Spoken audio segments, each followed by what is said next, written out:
நீதி வழங்கும் போது அண்ணன் தம்பி சொந்தம் பந்தம் பணக்கார ஏழை எதையுமே பார்க்க கூடாதுடா. நாயத்தை மட்டும் தான் சொல்லணும். அனைவருக்கும் வணக்கம். இந்திய வானிலை ஆராய்ச்சி மையம் வெள்ளத்துக்கு புயலுக்கு red alert, orange alert, yellow alert கொடுத்து நம்ம கேள்விப்பட்டிருக்கோம், பார்த்துருக்கோம். கடந்த முறை கூட ரெட் அலர்ட் கொடுக்கப்பட்டது. முதல் முறையாக எனக்கு விவரம் தெரிஞ்சு வெயிலுக்கு அலர்ட் கொடுத்துருக்காங்க. தமிழ்நாட்டுக்கு ஆரஞ்சு அலர்ட்லேருந்து மஞ்சள் அலர்ட்டுக்கு மாறி இருக்கு. கிட்டத்தட்ட 10 மாவட்டங்கள் இன்றைக்கு 100 டிகிரி செல்சியஸ்க்கு மேலே வெப்பம் தமிழ்நாட்டில் பதிவாயிருக்கிறது. இந்தியாவிலே 2வது இடமாக ஈரோட்டில் 108.25 டிகிரி செல்சியஸ் வெப்பநிலை பதிவாயிருக்கிறது. அதுக்கு அடுத்தபடியாக சேலம், தருமபுரி, திருப்பத்தூர், திருச்சி, வேலூர், இந்த 10 மாவட்டங்களில் 100 டிகிரி 104 டிகிரிக்கு மேலே வெயில் பதிவாயிருக்கிறது, வெப்பம் பதிவாயிருக்கிறது. எல்லா நாட்கள்லையுமே எனக்கு ஒரு 32 வயசு ஆகுது. இந்த 32 வயசில் நம்ம எவ்வளவோ வெயிலை பார்த்துருக்குறோம், நம்ம எல்லாருமே பார்த்துருக்குறோம். ஆனால் இது வரலாறு காணாத வெயில்னு எல்லாரும் சொல்கிறாங்க. ஏன்னா வெள்ளமாக இருந்தாலும் வரலாறு காணாத வெள்ளம், வெயிலாக இருந்தாலும் வரலாறு காணாத வெயில். என்னடா அது வரலாறு காணாத வெயில்னு பார்த்தா 108 டிகிரி ஈரோட்டுக்கு எப்படி பதிவாயிடுச்சு அப்படிங்கிறதான் இப்போ இருக்கிற மிகப்பெரிய கேள்வியே. இப்போ திருச்சி ஒரு கந்தக பூமின்னு சொல்லுவாங்க, வேலூர் வெயில் அதிகமாக இருக்கக்கூடிய இடம் தான். ஆனால் ஈரோடு மாவட்டம் அதிகமாக மலைகள் இருக்கக்கூடிய மாவட்டம். மேற்கு தொடர்ச்சி மலைகள் இருக்கிறது, பவானி ஆறு ஓடுகிறது, காவிரி ஆறு ஓடுகிறது, சுற்றிலும் மரங்கள் அதிகமாக இருக்கிறது. அப்படிப்பட்ட அந்த ஈரோடு மாவட்டத்தில் தமிழ்நாட்டிலேயே முதலிடம், இந்தியாவில் 2வது 3வது இடம் வர அளவுக்கு ஈரோட்டில் வெயில் வந்ததுக்கான காரணம் என்னன்னு சொல்லி ஈரோடு மக்கள்கிட்ட அங்கே இருக்கக்கூடிய நம்முடைய நண்பர்கள்ட்ட விசாரித்த போது ஒரு உண்மை வெளிப்பட்டது. ஈரோட்டில் கடந்த ஓராண்டுக்கு முன்னாடி மட்டும் 3400க்கும் மேற்பட்ட மரங்களை வெட்டியிருக்காங்க. சாலை விரிவாக்கங்கிற பேரில் காடுகள் முழுமையாக அழிக்கப்பட்டிருக்கிறது.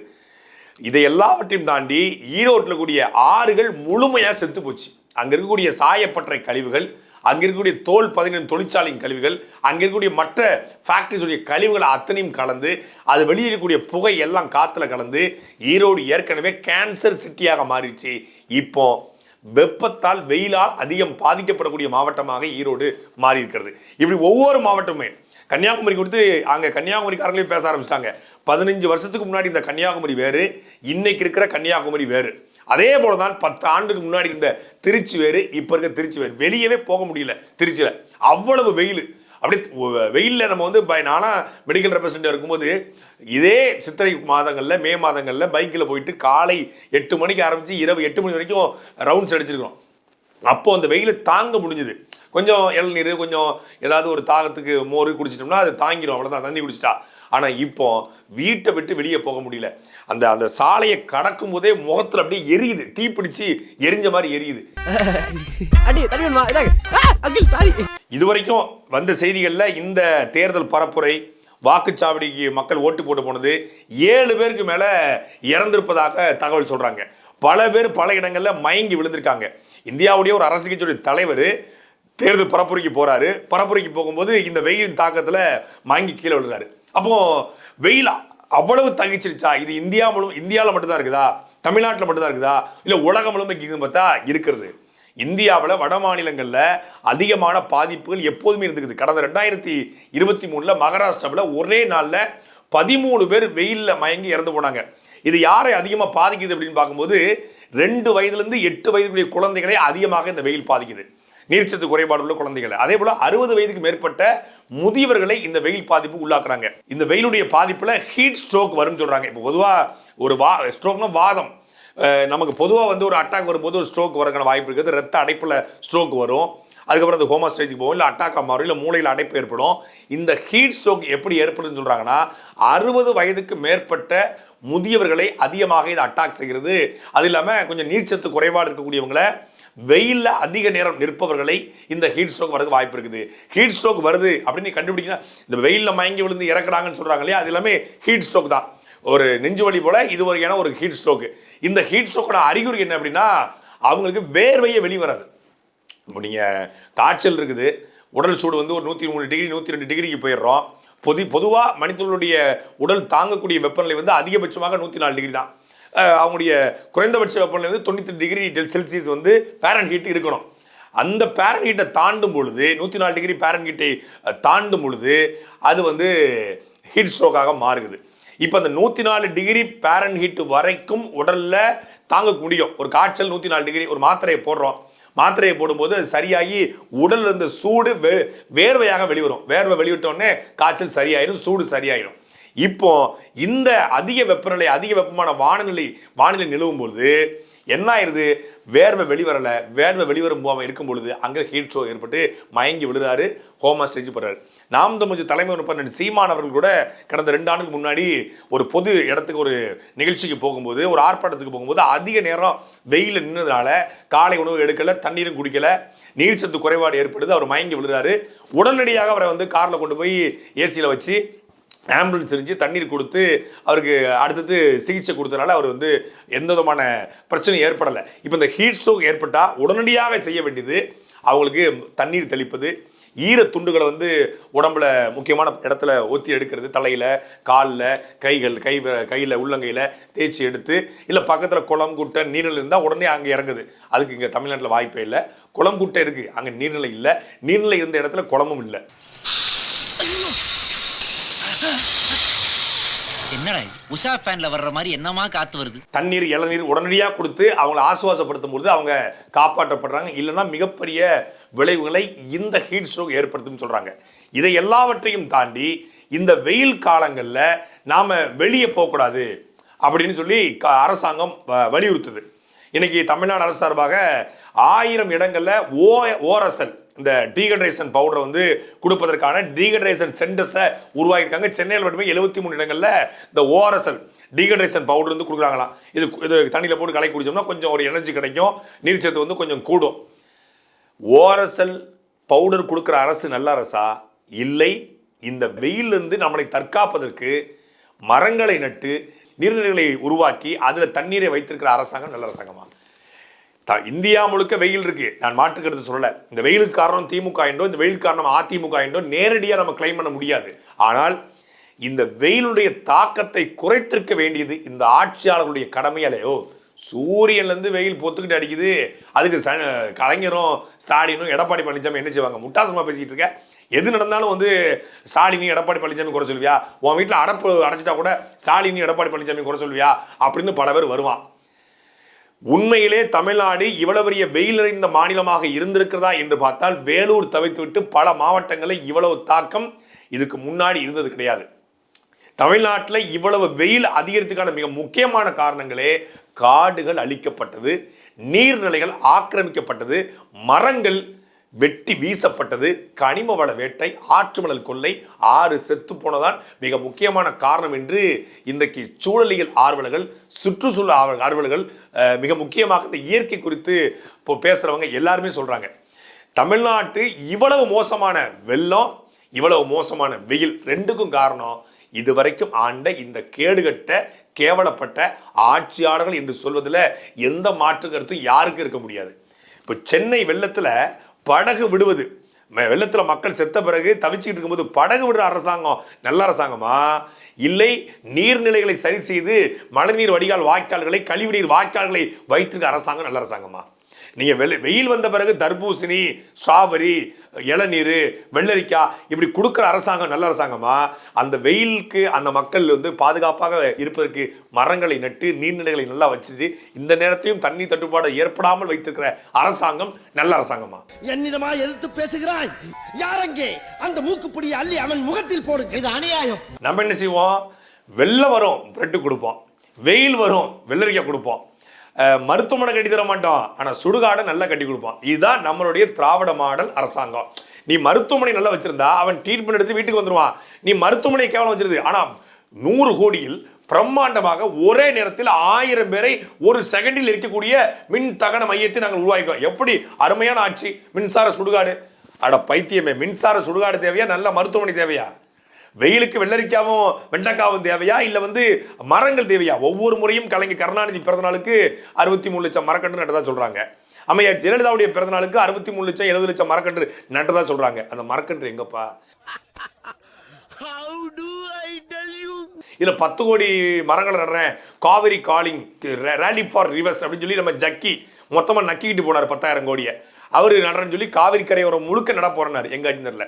தமிழ்நாட்டில் தனி மனிதனாக ஒரு காமெடி நடிகராக இருந்து 33 லட்சம் மரங்களை நட்ட ஒரே ஒரு ஆள் மரியாதைக்குரிய விவேக் அவர்கள் தான்.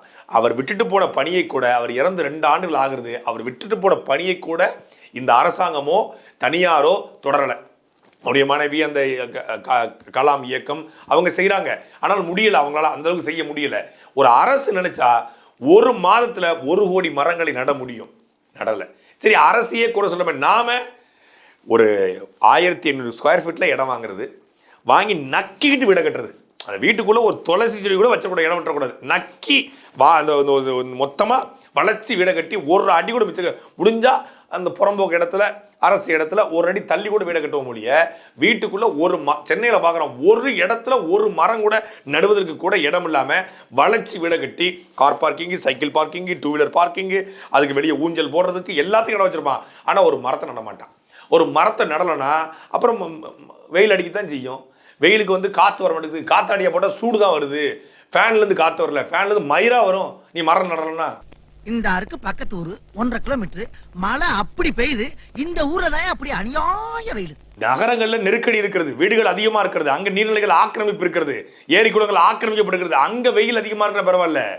நீங்க கிராமங்கள்ல தான் மக்கள் அதிகமான வெயிலுக்கு பாதிக்கப்படுறான். ஏன்னா கிராமங்கள்ல கூட இன்னைக்கு மரங்கள் வைக்கப்படுறதில்ல. ஒரு காலத்துல மரம் இருந்துச்சு, அந்த மரத்தை பூரா வெட்டிட்டு நெடுஞ்சாலை அப்படிங்கிற பேர்ல பேர் என்ன தெரியுமில்ல, கிரீன் 4 வேஸ் ரோடு. என்ன கிரீன் 4 வேஸ்? 2 பக்கமும் இருந்த ஆலமரம், அரச மரம், புங்க மரம், புளிய மரம் இதை வெட்டிட்டு நட்ட நடுவில் அரளி செடியை நட்டு வைக்கிறதுக்கு பேரு கிரீன் 4 வேஸ். எப்படி யாருக்கிட்ட எங்க கிட்டயா?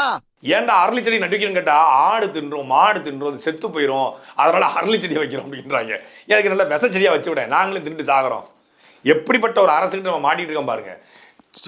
சென்னையில் 100 சென்டிமீட்டர் மழை ஒரே நாள் டிசம்பர் மாதம் 1ஆம் தேதி 2ஆம் தேதி ஒரே நாளில் 100 சென்டிமீட்டர் வரைக்கும் மழை பதிவானது.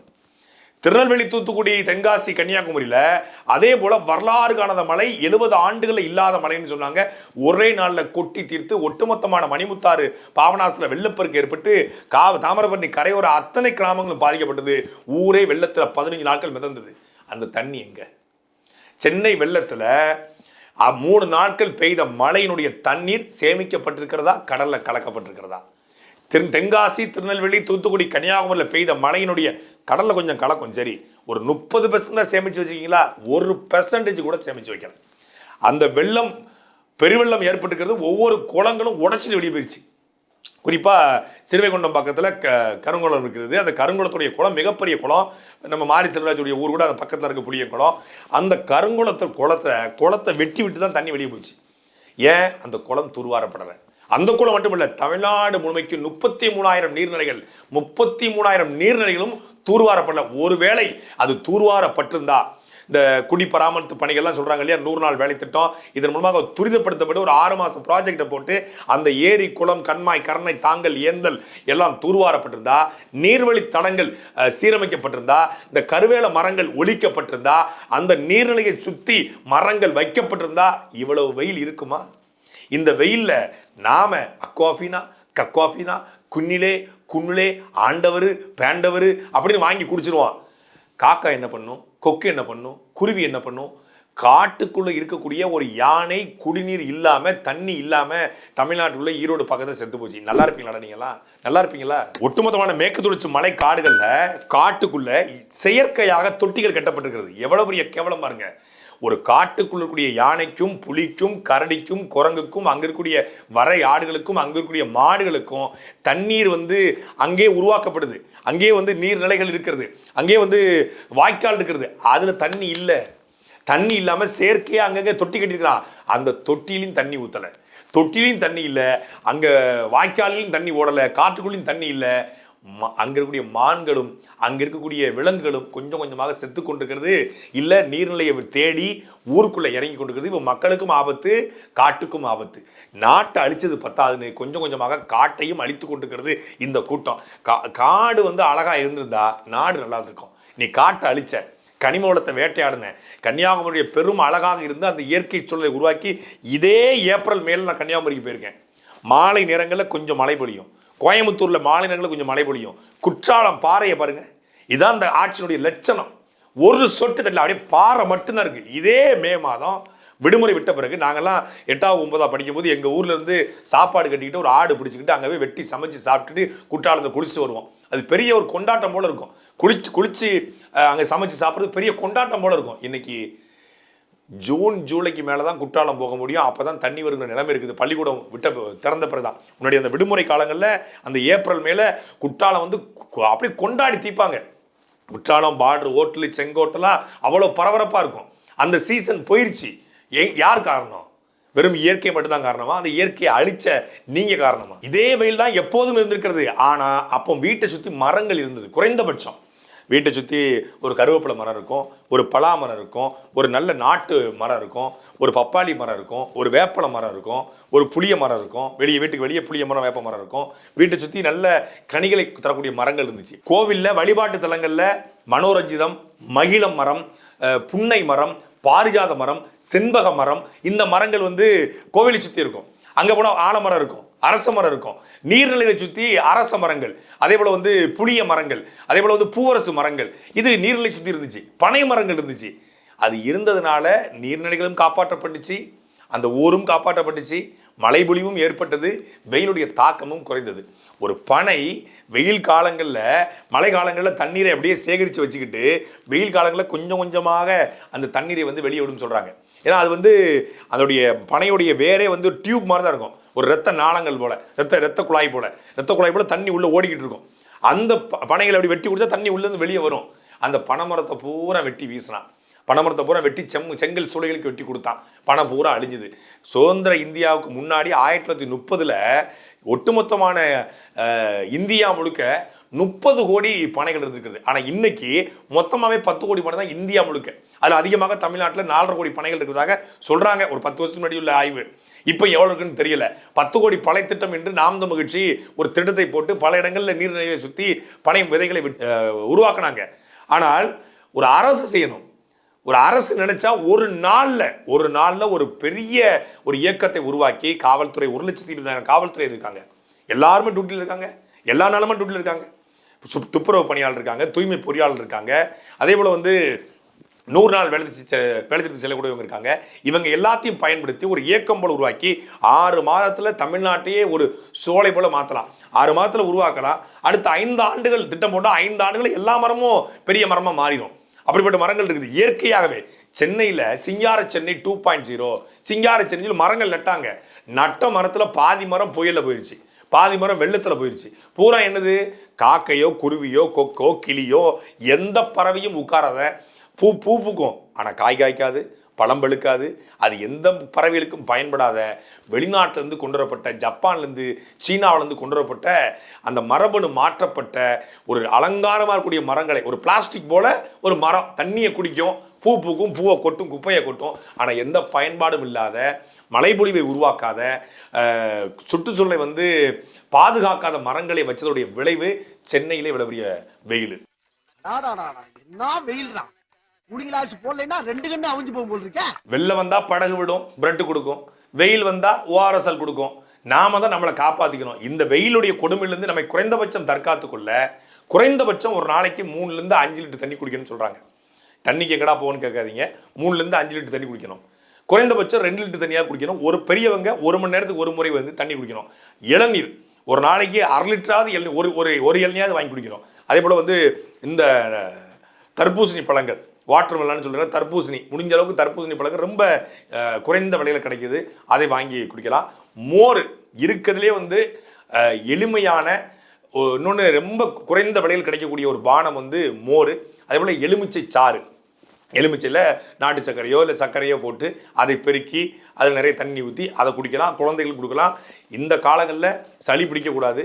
சளி பிடிக்காதவங்க இந்த இளநீர், மோர், தர்பூசணி, எலுமிச்சை சாறு, இல்லை நன்னாரி சர்பத்து, நொங்கு, ரொம்ப ரொம்ப ஆரோக்கியமான, ரொம்ப ரொம்ப எளிமையான நல்ல உணவு. இந்த வெயிலுக்கு இந்த சூட்டை தணிக்கக்கூடிய மிகச்சிறந்த உணவு நொங்கு. அதை சாப்பிடலாம். சில பேர் வந்துடுறது அப்படி வெளியே வேர்க்க அப்படியே பேக்கை போட்டு வர்றது, வேலைக்கு போயிட்டு ஃப்ரிட்ஜில் வந்து சில்லுன்னு, அதுவும் ஃப்ரிட்ஜில் வைக்க முடியும், ஃப்ரீசரில் போட்டு வச்சிருமா, நான் வந்துக்கிட்டு இருக்கேன், 1 மணி நேரத்தை வந்துடுவேன், ஃப்ரீசரில் எனக்கு குளுன்னு இருக்கணும், அப்படி கட்டியாக இருக்கணும், எடுத்து அப்படி கிடுன்னு ஊற்றுறது, ஒட்டு மொத்தமாக அவிஞ்சு போயிடும். அந்த அந்த பெப்சியோ கோக்கோ மிராண்டாவோ இல்லை ஸ்லைஸோ இந்த நயன்தாரா குடிச்சு மாம்பழச்சாரோ அதெல்லாம் வந்து எந்த உடல் சூட்டையும் தணிக்காது, எந்த விதமான பலனும் அளிக்காது. இந்த வெயில் காலங்களில் ஃப்ரிட்ஜில் இருந்து எடுத்த எந்த விதமான உணவையும் உட்கொள்ளக்கூடாது என்பதுதான் மருத்துவருடைய அறிவுரையை. இயற்கையாக கிடைக்கக்கூடிய இளநீர், இயற்கையாக இருக்கக்கூடிய மோர், அதே போல் வந்து இயற்கையோட பழச்சாறுகள், அதே போல் வந்து நுங்கு, எலுமிச்சை சாறு, நன்னாரி சர்பத்து இது குடிக்கலாமே ஒழிய இந்த பெப்சி கோக்கு மிராண்டா ஸ்லைஸு என்னமோ சொல்கிறாங்களே இது எதுவுமே குடிக்கக்கூடாது என்பதுதான் மருத்துவருடைய அறிவுரை.